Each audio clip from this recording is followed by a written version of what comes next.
Olá, seja bem-vindo, bem-vinda ao NTV News desta quinta-feira. Vamos aos destaques desta edição. Hoje você vai ver que drogas e tornozeleira quebradas são apreendidas durante a operação. Criminosos armados rendem motorista e assaltam passageiros de ônibus. Aumenta número de violência doméstica em Patos de Minas. Homem ateia fogo em carro que estava em loja na Avenida Paranaíba. Segunda dose da vacina contra a dengue começa a ser aplicada. Mãe pede ajuda para internar filha em clínica psiquiátrica. Eu sou Matheus Borges e o NTV News começa agora.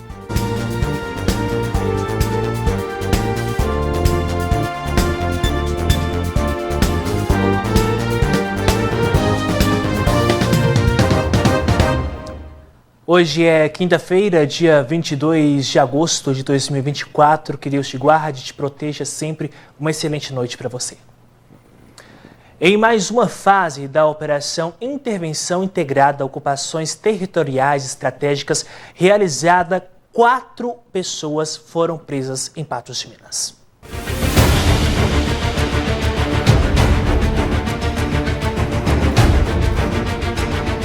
Observe o momento registrado de uma perseguição policial em Patos de Minas.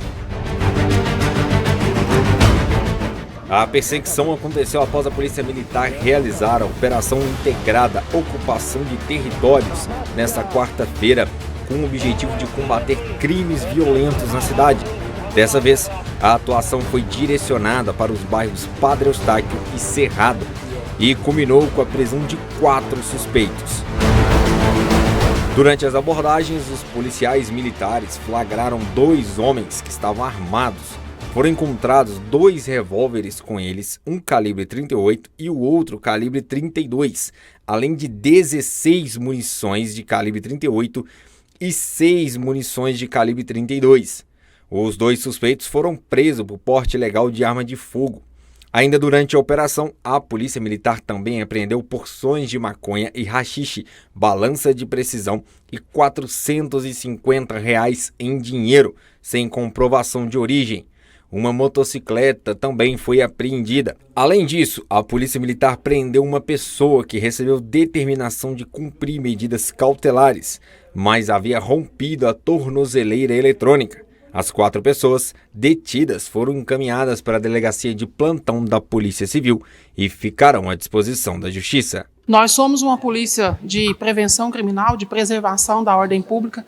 Baseado na nossa missão constitucional, nós planejamos e executamos diariamente ações e operações policiais preventivas e repressivas que possam levar aí a comunidade de bem à sensação de segurança objetiva. É esse o objetivo dessas operações. Na data de ontem realizamos mais uma, essa baseada em análise inteligente de dados que nos levou a ocupar espaços estratégicos, culminando aí com excelentes resultados, dentre eles a apreensão de 2 armas de fogo, munições e substâncias entorpecentes. Nosso objetivo é coibir quaisquer práticas delituosas, quaisquer crimes. Então, nós estamos na rua. O nosso objetivo, quando a gente planeja e executa operações nesse sentido, além de dar essa resposta, é garantir a sensação de segurança objetiva à população de bem, aquela população que acredita, confia e merece o nosso trabalho. E, é claro, prevenir outros homicídios e diversos outros crimes que podem acontecer. O nosso objetivo realmente é trabalhar diuturnamente, 24 horas por dia, para que as pessoas vejam que nós efetivamente estamos nas ruas, garantindo a segurança da comunidade e prevenindo, é claro, com essas operações outros diversos delitos. A Polícia Civil de João Pinheiro deflagrou hoje a Operação Sicário. A ação é sequência das investigações sobre um homicídio ocorrido em maio de 2021 no bairro Aeroporto. Durante as investigações, as autoridades descobriram uma associação criminosa voltada para o tráfico de drogas na cidade, cuja atuação vinha trazendo grande insegurança à população.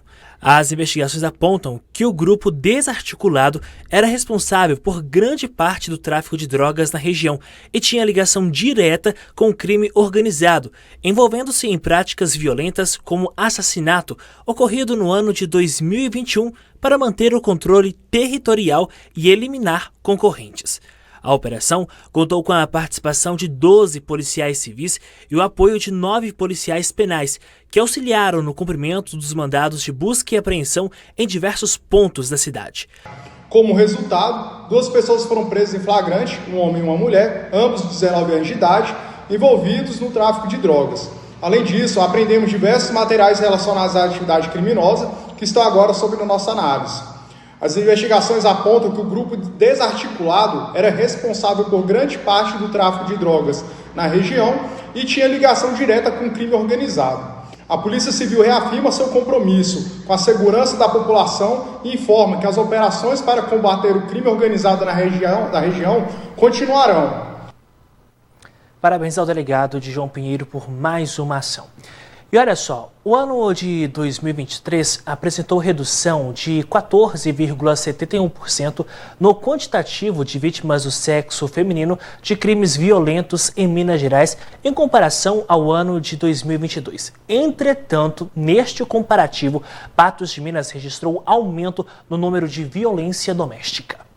Em Patos de Minas, quanto a vítimas femininas de crimes violentos, em 2022 foram 313 ocorrências e em 2023, 291, variação de menos 7,03%. O ano de 2023 apresentou aumento de 4,57% no quantitativo de vítimas de feminicídio consumado em Minas Gerais em 2022.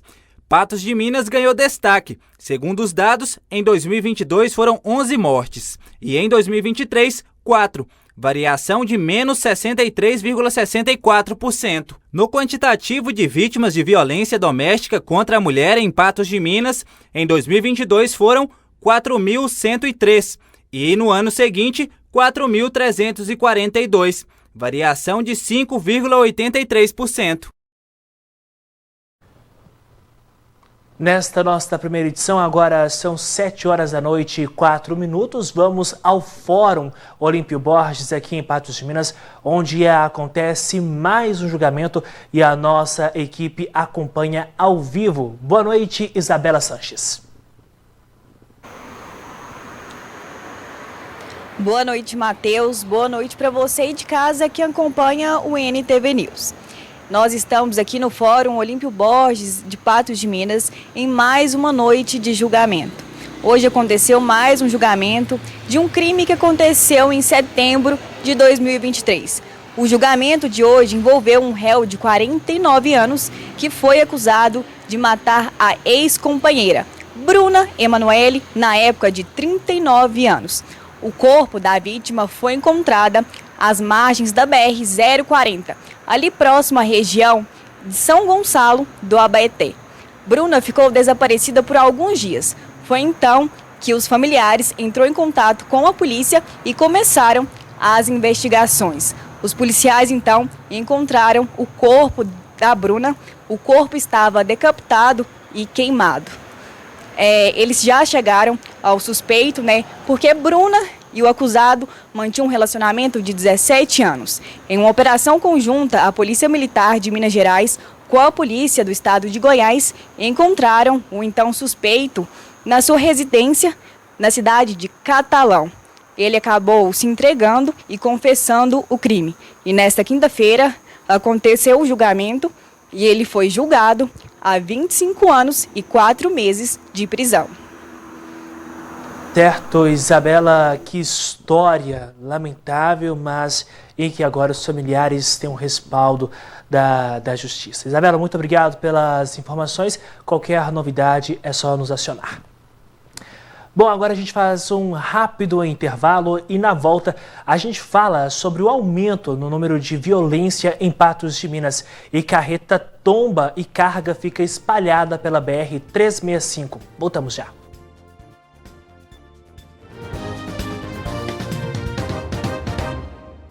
De volta com o NTV News agora para te contar que criminosos assaltaram um ônibus na BR-365 no quilômetro 537, próximo ao trevo de Romaria. O veículo saiu de Uberlândia e seguia no sentido a Patrocínio. Quando chegou, então, no quilômetro 537, foi abordado por 3 homens que estavam armados em um carro. Após a abordagem, eles obrigaram o condutor a desviar o ônibus para uma estrada vicinal, onde, então, eles roubaram os pertences pessoais do motorista e também dos passageiros. Os bandidos roubaram celulares e também um MacBook. Uma carreta carregada com madeira tombou, impedindo o tráfego na pista sentido Trevo JK, seguindo para Varjão de Minas na noite desta quarta-feira. O condutor estava sozinho e não apresentou ferimentos graves, apenas leves. Parte da carga ficou esparramada pela pista e os primeiros motoristas, ao verem, pararam para prestar socorro e tiveram o cuidado de desligar a ignição e também certificar que não havia vazamento de óleo e combustível pela pista. E outra carreta, desta vez de transporte de gado, tombou na MGC 354 em Patos de Minas. Nossa reportagem esteve no local na manhã dessa quinta-feira e o veículo ainda não havia sido retirado. A carreta de transporte de gado não transportava animais no momento do acidente. O condutor conseguiu sair ileso antes que a carreta atingisse o chão. Segundo o motorista, que não quis gravar a entrevista, ele seguia pela MGC 354 no sentido BR-365, a Avenida Marabá, quando estacionou o veículo em um local proibido na lateral da rodovia, próximo a um barranco. O condutor desceu e foi jantar em sua residência no bairro Afonso Queiroz. Quando retornou e foi seguir viagem, sentiu que a carreta começou a derrapar no local e a tombar. Imediatamente, o motorista pulou do veículo antes que atingisse o chão. Segundo o condutor, a Polícia Militar Rodoviária esteve no local. O proprietário possui seguro do veículo e acionou o serviço de guincho. Ninguém se feriu. A seguir, você vai ver que homem ateia fogo em carro que estava em loja na Avenida Paranaíba e incêndio é registrado no bairro Céu Azul.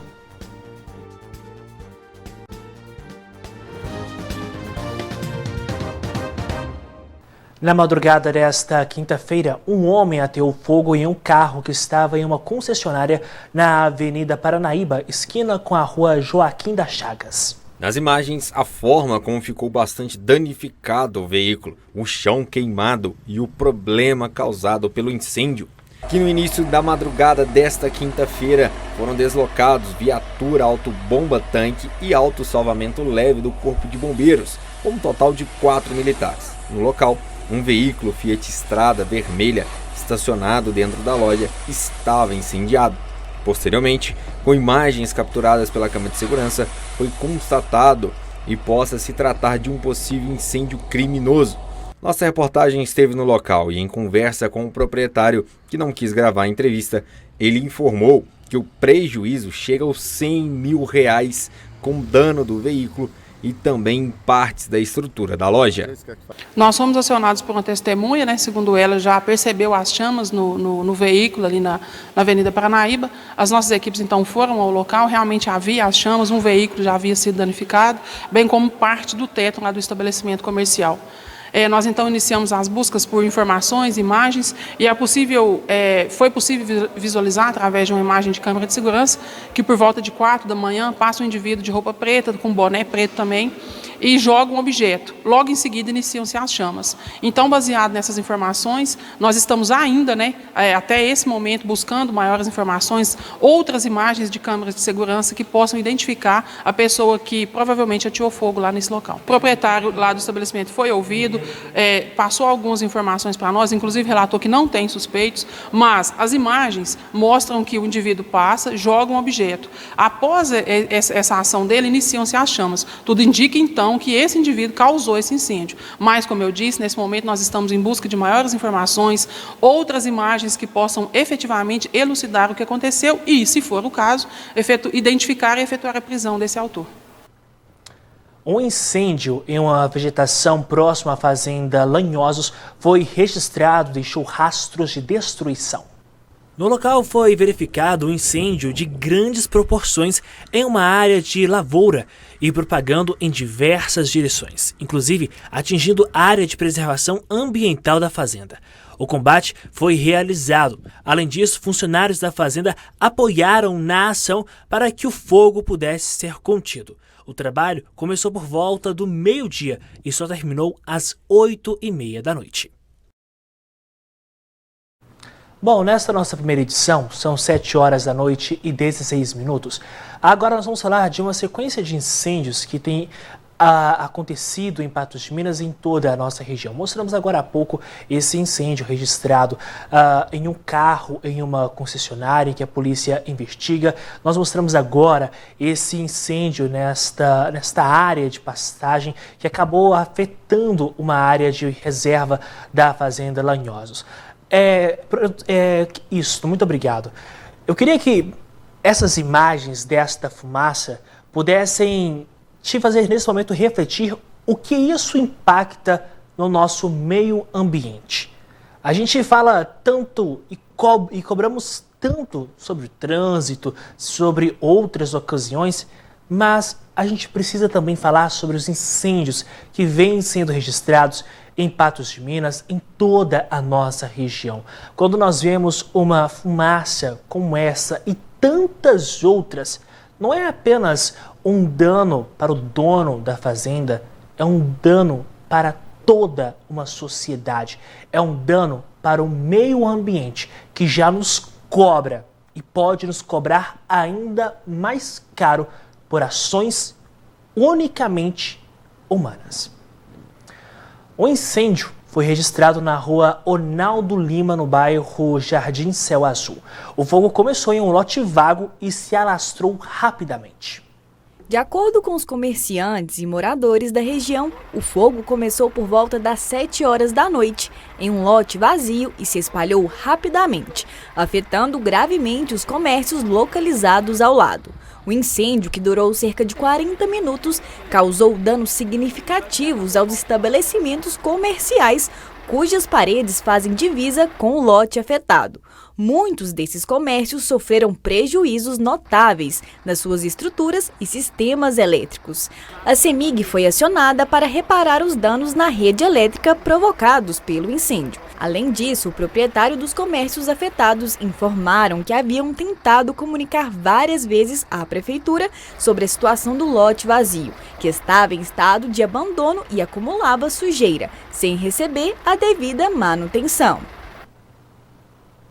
Mais uma vez, eu quero pedir para a gente recuperar essas imagens sobre o dano que esse fogo acabou causando, claro, para as pessoas que moram ali e também para os empresários. A gente tem esta imagem aí desta placa deste estabelecimento que ficou danificada. Olha só como ficou.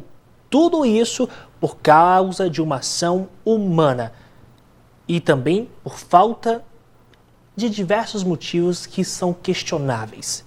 A gente, mais uma vez agora, há pouco eu disse, a ação humana feita impacta no nosso meio ambiente. Mais uma vez, um prejuízo para o nosso meio ambiente. E mais uma vez, prejuízo também para estes comerciantes do bairro Céu Azul, aqui em Patos de Minas, na rua Onaldo Lima. Quem é que vai arcar com as consequências causadas por esse fogo? Quem é que vai pagar para que essas placas que foram destruídas? Fica a grande pergunta. Fomos informados pelo Poder Público que a equipe de fiscalização de Patos de Minas, a equipe de fiscalização de posturas, já notificou este ano 11 proprietários em razão de lotes sujos e sem calçada, com calçamento irregular também na rua Onaldo Lima. Não foi aplicada nenhuma multa porque todos os proprietários regularizaram a situação de seus imóveis dentro do prazo. Ainda, segundo o Poder Público, nenhuma denúncia formal quanto ao local foi registrada. No final da noite desta quarta-feira, uma indústria de móveis ficou parcialmente destruída após ser tomada por chamas. No local, foi necessário realizar o corte do cadeado para que os militares entrassem na área da indústria e depois realizassem arrombamento e desfolhamento no portão lateral. O comércio estava parcialmente tomado pelas chamas, que possivelmente iniciaram devido a um curto-circuito, tendo em vista que os 2 padrões de energia estavam totalmente danificados, segundo o Corpo de Bombeiros. O combate foi realizado por meio de resfriamento com água em toda a área afetada. O proprietário esteve no local e foi orientado sobre o ocorrido e as providências a serem tomadas. A fábrica fica na rua Oscar Rodarte, no bairro São Benedito, em Patrocínio. Rápido intervalo e na volta, segunda dose da vacina contra a dengue começa a ser aplicada em Patos de Minas e o monitoramento do Corpo de Bombeiros quanto aos incêndios em Minas Gerais. O público de 10 a 14 anos que recebeu a primeira dose contra a dengue até o dia 22 de maio deste ano já pode receber a segunda dose, completando assim o esquema de proteção contra a doença. As vacinas estão disponíveis nas unidades de saúde da família em seus horários de costume, de 8 horas da manhã até as 4 horas da tarde, durante os dias úteis.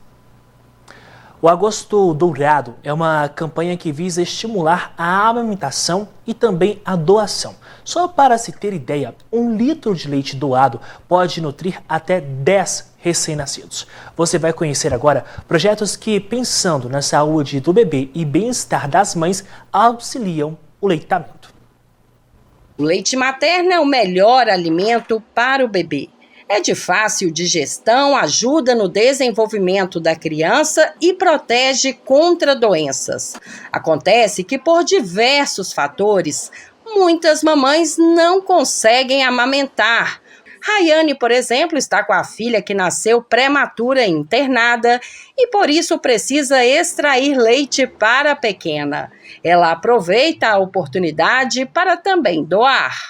Eu estou tirando leite para ela, que ela está tomando meu leite. Aí o meu também está indo para doação. Tem dia que eu consigo, tem dia que não. Em Minas Gerais, existem mais de 40 unidades de coleta de leite materno. Um deles é o Banco de Leite da Maternidade Odete Valadares. Além da gente fazer também a busca pelo leite e fazer a seleção, classificação e pasteurizar esse leite que as mães nos doam, a gente também é responsável por ajudar a todas as mulheres que tenham dificuldade a amamentar. Todas as mulheres que estão amamentando podem doar, desde que estejam saudáveis e não utilizem medicamentos que afetam a qualidade do leite. Ela pode procurar um banco de leite mais próximo da sua residência e o banco de leite vai até a casa dela levar os frascos esterilizados, faz o recolhimento desse leite e traz para a gente fazer a pasteurização. O banco de leite do Hospital das Clínicas começou a funcionar no ano passado. Em pouco tempo já notaram a importância de armazenar bem o alimento. E para isso são necessários potes com características bem específicas. Pensando nisso, a campanha da Escola de Enfermagem da UFMG deste ano busca arrecadar o material. A Escola de Enfermagem da UFMG aguarda a sua doação de frascos de vidro, item tão importante para a conservação do leite materno. Ele precisa ser um frasco de vidro com a boca mais larga e a tampa de plástico. A gente dá como exemplo os potes, os frascos de café solúvel, que tem todas essas condições. Agora a gente muda de assunto porque o Instituto Nacional de Meteorologia mais uma vez alertou para a baixa umidade relativa do ar em Patos de Minas. Nesta tarde, a umidade ficou variando entre 20% e 12%, o que foi considerado risco de incêndios florestais e também risco à saúde, além de ressecamento da pele, desconforto nos olhos, boca e no nariz. E esta estiagem prolongada, que já dura mais de 100 dias, agrava uma situação comum nesta época do ano: os incêndios florestais. Essas imagens são da Mata do Castelo, onde o fogo consumiu uma área de 6 hectares, 20% de toda a vegetação. Situação que comprometeu, além da flora remanescente de Mata Atlântica, várias espécies animais. A gente teve um número bem significativo de animais que morreram queimados porque eles não conseguiram fugir.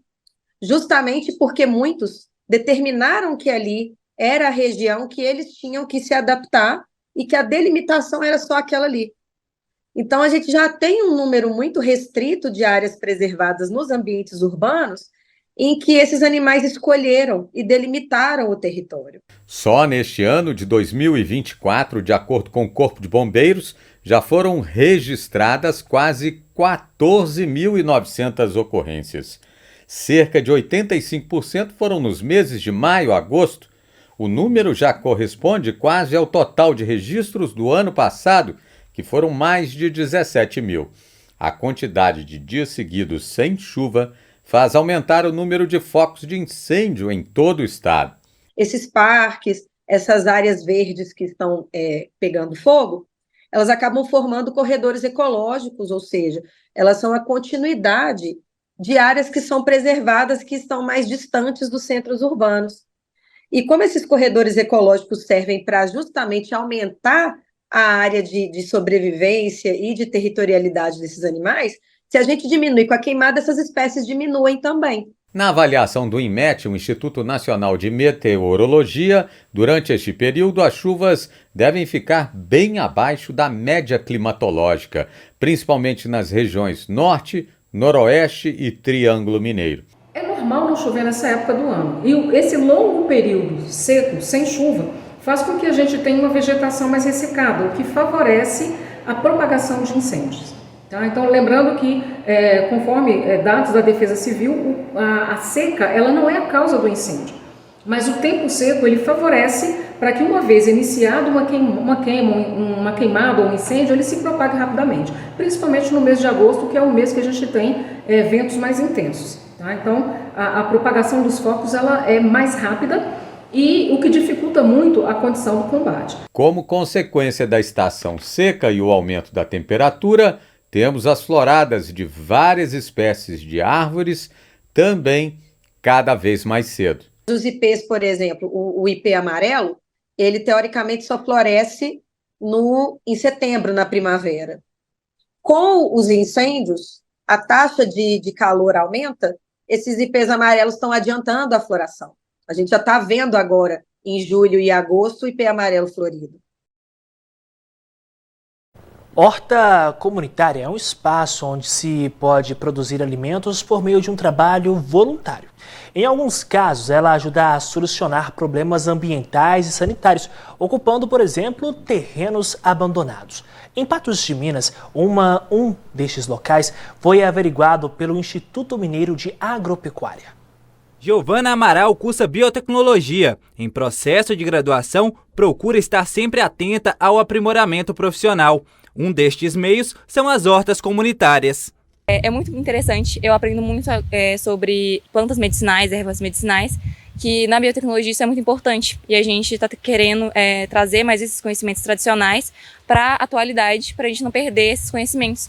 E realmente desenvolver novas fórmulas para que esses conhecimentos, como por exemplo dessas ervas medicinais, se tornem mais modernos, só que não perdendo a essência.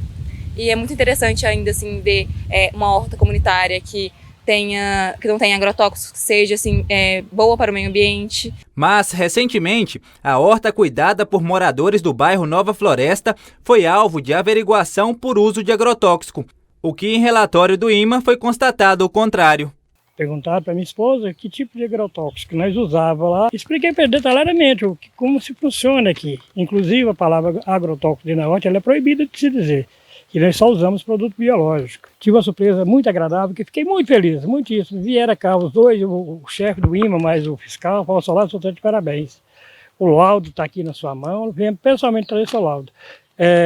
O seu produto não tem nenhum pingo de agrotóxico, nenhum risco de impureza. Pode plastificar, coloca lá e bater no peito. Só está de parabéns. Fiquei muito honrado. Por todo o Brasil são milhares de hortas que visam ajudar. Alinhamento de proteção e segurança alimentar. A horta comunitária, a horta orgânica, ela protege um alinhamento entre o planeta Terra e os astros, porque ela protege a camada de ozônio, ela protege o lençol freático, ela consegue dar continuidade de vida na Terra. A seguir, de acordo com o Instituto Nacional de Câncer, neste ano são esperados 74 mil novos casos de câncer de mama. E você vai ver o apelo de uma mãe para internar sua filha em uma clínica psiquiátrica.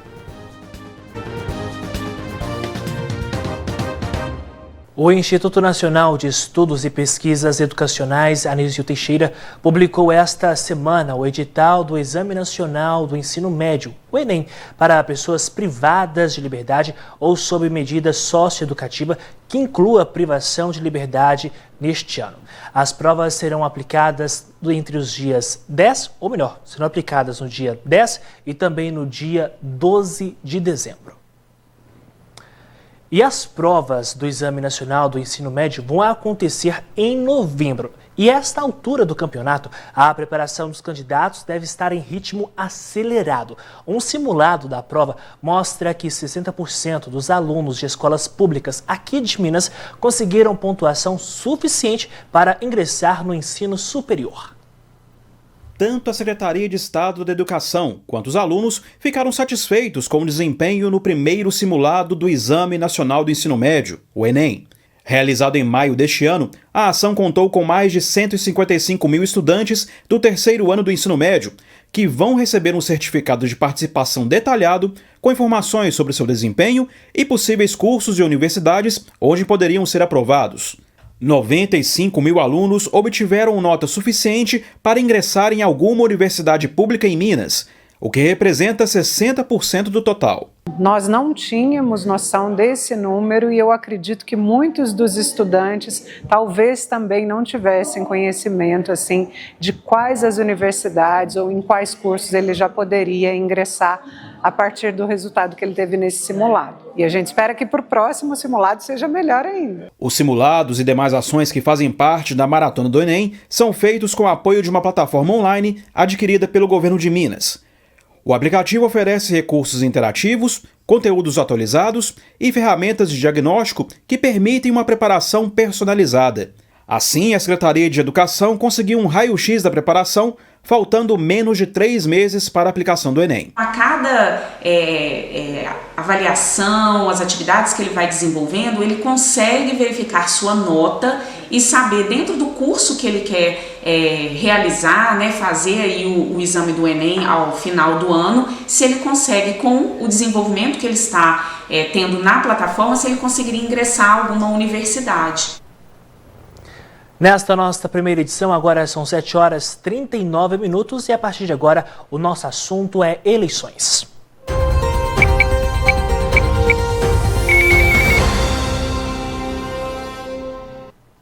41 cidades mineiras terão apenas um candidato à prefeitura nas eleições municipais deste ano.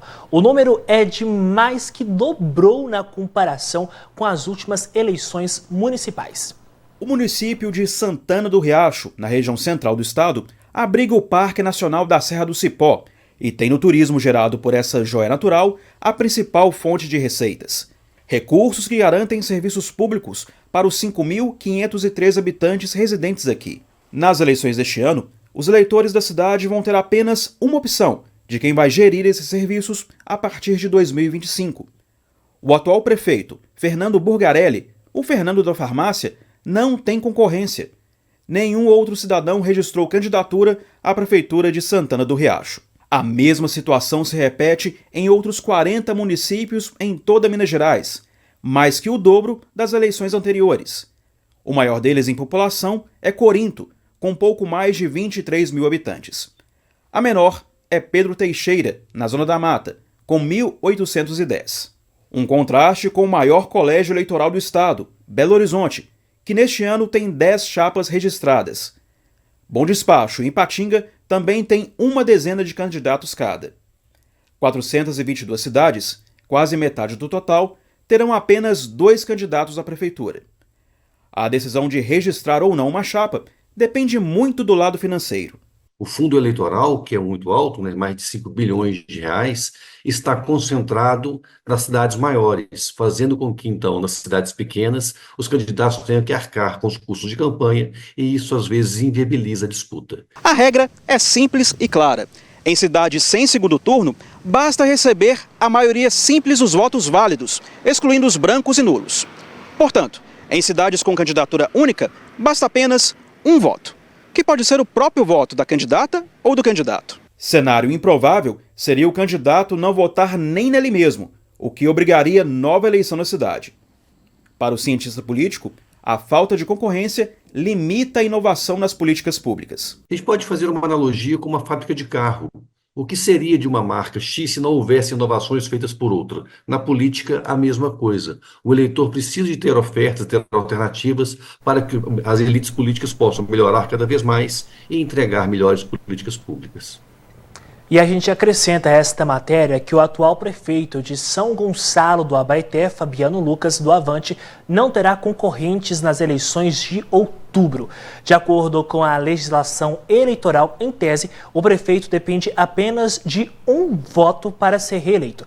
Vale lembrar que os votos nulos e brancos não entram na computação final da votação, servindo apenas para as estatísticas.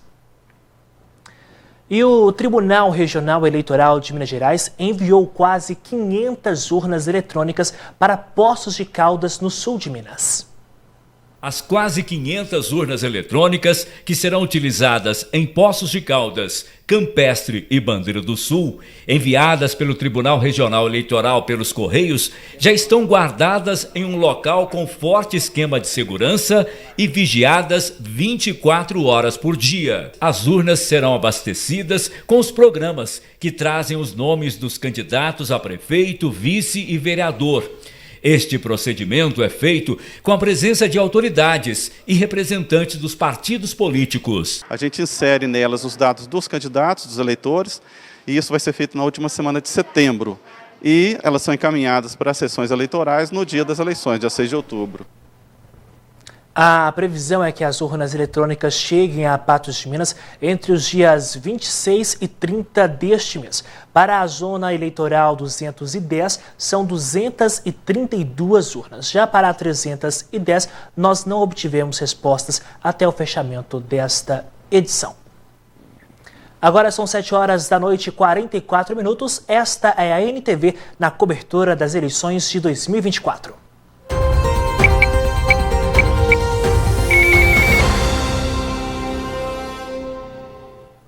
Dando sequência ao NTV News, agora você vai ver que o câncer de mama é o segundo mais incidente nas mulheres no Brasil. De acordo com o Instituto Nacional de Câncer, neste ano, são esperados 44 mil novos casos da enfermidade. Embora seja difícil falar abertamente sobre o câncer, vencer o medo de falar sobre a doença pode ajudar a esclarecer mitos e verdades, aumentar o conhecimento e diminuir o temor associado à doença. Uma doença que é resultado da multiplicação de células anormais. O câncer de mama é um tumor que se forma com a capacidade de invadir tecidos próximos e até mesmo outros órgãos, processo conhecido como metástase. É o câncer que mais mata mulheres no Brasil e no mundo. O diagnóstico precoce pode ser decisivo para se livrar da doença. Apareceu alguma coisa na mama, um nódulozinho, a pele está diferente, saiu um pouquinho de sangue no mamilo, eu percebi que a mama está mais dura do que a outra, está diferente. Qualquer dessas alterações, tem que chamar a nossa atenção muito urgentemente. E temos que procurar atendimento médico em um mastologista e fazer exames, mamografia, ultrassom de mamas e, se necessário, biópsias. Vítima da doença, Lívia sentia muitas dores nas mamas. Em 2016, aos 29 anos, foi diagnosticada com câncer de mama. Eu comecei a sentir muita dor na mama esquerda, de madrugada doía, e era uma dor insuportável, não conseguia ter uma folga, um momento que eu não sentisse dor.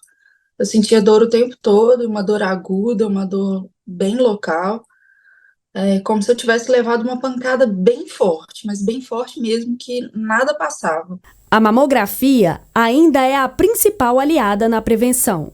Aqui no Brasil, o SUS preconiza que a gente faça mamografia de rastreamento em mulheres a partir dos 50 anos. E até os 69 anos a cada 2 anos. É uma recomendação do SUS. A recomendação dos médicos, dos especialistas e das sociedades que estudam câncer de mama é que essa mamografia seja feita a partir dos 40 e que seja feita anualmente. E a partir dos 40 é para aquela mulher que não tem alto risco, que não tem mãe com câncer de mama, que não tem irmã com câncer de mama. Essas que não têm absolutamente o risco aumentado, elas devem começar aos 40 e até os 74 anos, ou depois, se elas ainda tiverem uma qualidade de vida boa, uma perspectiva de vida de alguns anos. Após vencer a doença por 2 vezes diante de um diagnóstico desfavorável de que teria apenas 6 meses de vida, Lívia hoje comemora. Depois de passar por muitas incertezas, celebra a vida. Curada, ainda recebeu um presente especial, a chegada da filha. Para Lívia, o câncer não é um ponto final. O diagnóstico da doença não pode determinar o futuro e roubar a esperança de quem sabe que o fim pode ser também uma oportunidade de recomeço. Por mais que você tenha passado por algo ruim, vai passar, passa. A certeza de que passa é algo que a gente tem que ter. E essa certeza, ela vem a partir da fé. A fé é justamente você ter certeza de algo que você não vê, de algo que você não palpa, de algo que você não consegue enxergar a 1 metro à frente. Mas você tem uma certeza, uma convicção. E isso me pautou durante todo o meu tratamento e tem me pautado durante toda a minha vida. Que jamais percamos a fé. E se você que está nos acompanhando agora no NTV News está passando por um problema como esse de saúde, que você se sinta abraçado, abraçada e creia que tudo isso vai passar e você vai sair vitorioso, vitoriosa. Agora você confere a história da Maria dos Reis Silveira. A mulher pede ajuda para internar uma de suas filhas. Maria dos Reis Silveira, uma mãe aflita, procurou a nossa equipe de reportagem em busca de ajuda para pagar o valor de entrada de uma clínica psiquiátrica para sua filha de 34 anos. A filha, que é mãe de uma criança autista, tem demonstrado comportamentos agressivos que colocam em risco a segurança de Maria e de sua neta. Eu tenho que dormir na casa de uma amiga minha. Não tem, hoje mesmo, não tive sossego até agora, nem almoço eu não fiz, porque ela não deixa, sabe, falando pegar a faca para me matar, bater na filha dela. Eu não sei mais o que eu faço. O maior obstáculo para Maria no momento é o valor da entrada exigido pela clínica, que ultrapassa os R$3.000, uma quantia que está fora de seu alcance. Eu estou precisando de ajuda, porque eu consegui Montes Claros, só porque eu tenho que dar R$3.000 de entrada. E eu não tenho esses 3.000 e depois eu vou pagar 1.300 por mês, mas esse eu consigo pagar. Assim, quem puder me ajudar para eu poder pôr ela lá, até essa semana eu queria que isso acontecesse, porque eu não aguento mais. Pode ir lá na minha rua, pode perguntar meus vizinhos, todo mundo sabe o que eu passo. Eu não estou mentindo, todo mundo pode ir lá e perguntar. Meus vizinhos tudo sabem o que eu passo. A mulher que eu durmo na casa dela, então eu não estou tendo mais sossego. Maria faz um apelo emocionado à comunidade, pedindo qualquer forma de contribuição que possa ajudar a custear a internação de sua filha. Ela tem estudo mental. Eu já fui no CAPS, já procurei ajuda, porque lá no CAPS fala que interna, mas o SAMU já levou 4 vezes. Aí pega e manda voltar para casa de novo, aí volta para casa dormir até o mesmo. Então já procurei até assistência social para me ajudar, para ver se eu coloco ela no CAPS, sabe? Porque isso não sai. Eu já não aguento mais, sabe? Para aqueles que desejam ajudar Dona Maria a pagar a entrada da clínica, as doações podem ser feitas via Pix. Chave telefone 34 99829 4271. Se você puder, colabore com essa senhora, colabore com a filha dela. Sabe, trabalhar com o jornalismo, e você que acompanha o jornalismo, é compreender todos os dias que lá fora da nossa casa existe uma realidade diferente da nossa. Se você puder, ajude esta senhora, porque com certeza vai fazer toda a diferença. O NTV News desta quinta-feira fica por aqui. Mais informações no patosjá.com.br. Fique com Deus. Uma boa noite para você.